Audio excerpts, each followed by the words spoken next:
Викулечка, ну у меня сегодня вариант. У нас тут тараканов травят.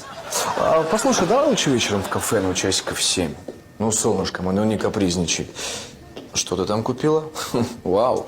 Я надеюсь, у них в туалетах кабинки закрываются.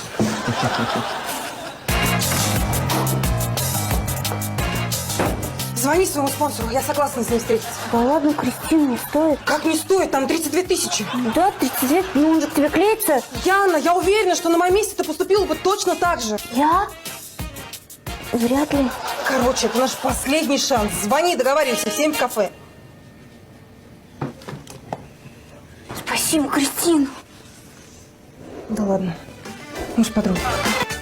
А если бы остался в Саранске, так бы работал до сих пор, простым завхозом. Так что за Москву, за город больших возможностей.